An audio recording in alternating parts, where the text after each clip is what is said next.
everybody and welcome to A Cuppa Tea with A+C. And this week we have in the hot seat, live in the studio, Ollie Perrin.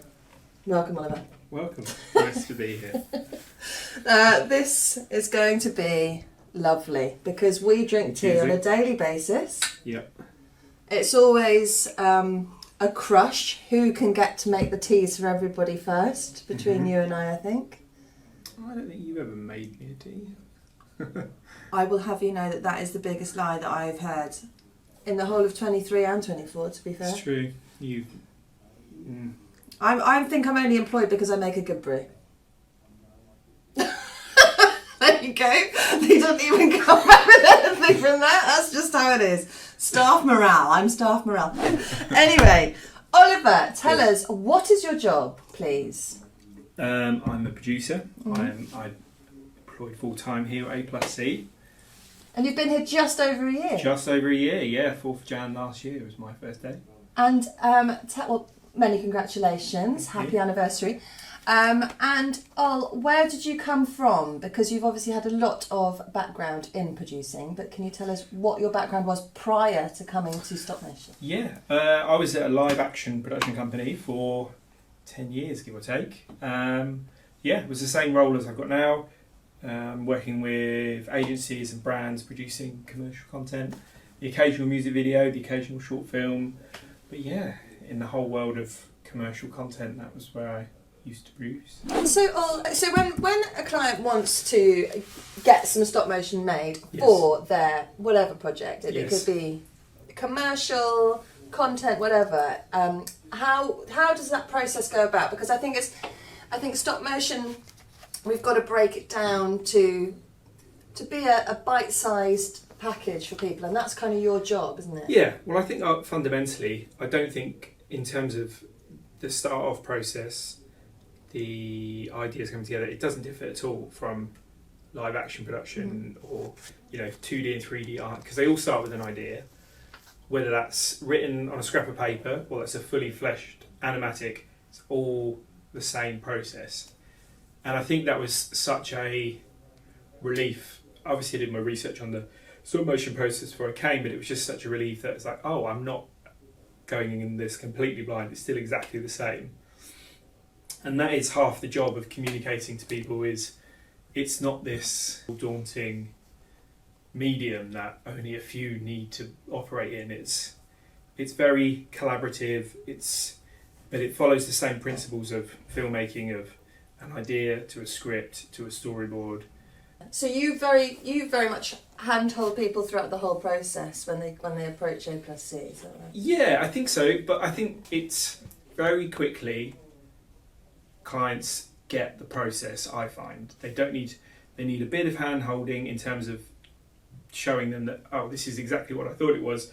It's just slightly imbalanced to a live action where it's sort of slowly, and then rush to the shoot day. Shoot days can be a bit of a panic because you might only have one day to get everything you need. Everyone runs around, you get to the editing suite, you don't really know what you've got sometimes because you haven't had time to review it. Sometimes you haven't got what you've got to go back, or you just got to work it through.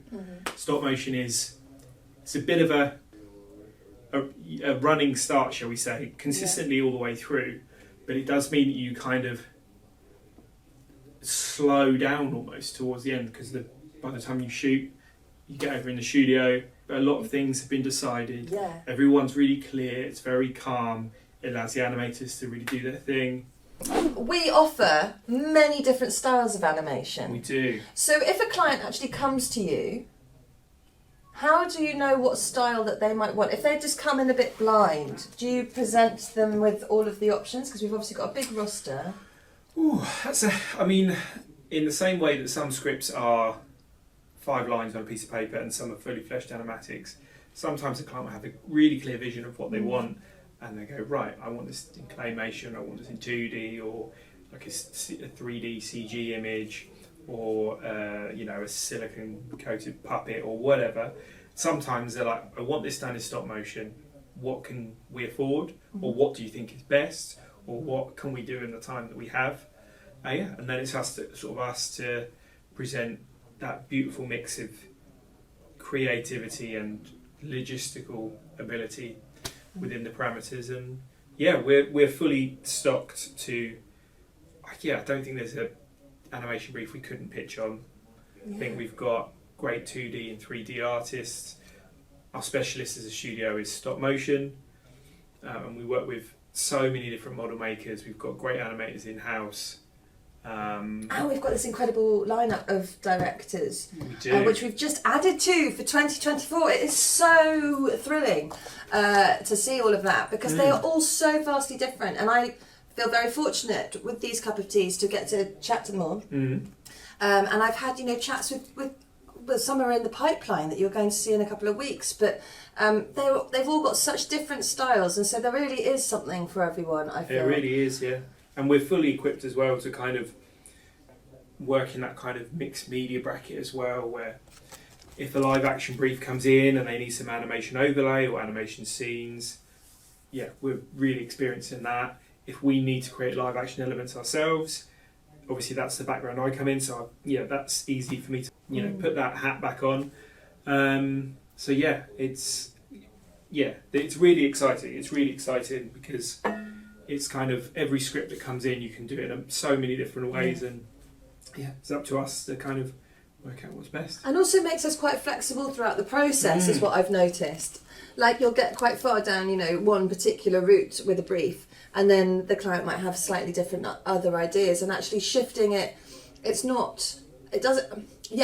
it is obviously a sidestep, but it doesn't feel like it's too much of a huge leap, because we can do it all within. For sure.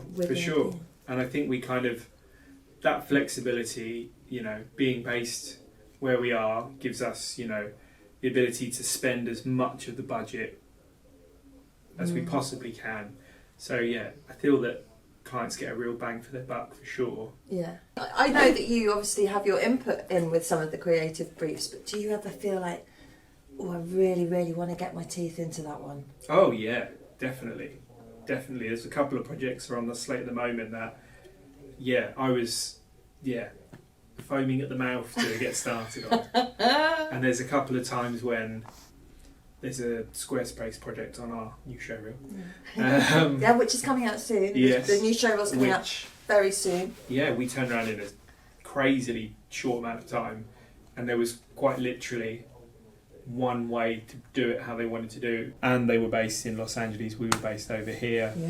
It was just how really long exciting. Was that process? I think it's like 10 days. What, from start to finish? I think so. That's amazing. I think it was like the Monday, Tuesday the brief came in, and we were shooting the Thursday, Friday, the Monday, I think. Oh my gosh. Yeah. So it's like courses for courses. Sometimes you've got a long lead time, there's lots of stakeholders, and we're really good at managing that and talking people through. There's other times when it stands, like say, we can get down and dirty and, really work fast and efficiently.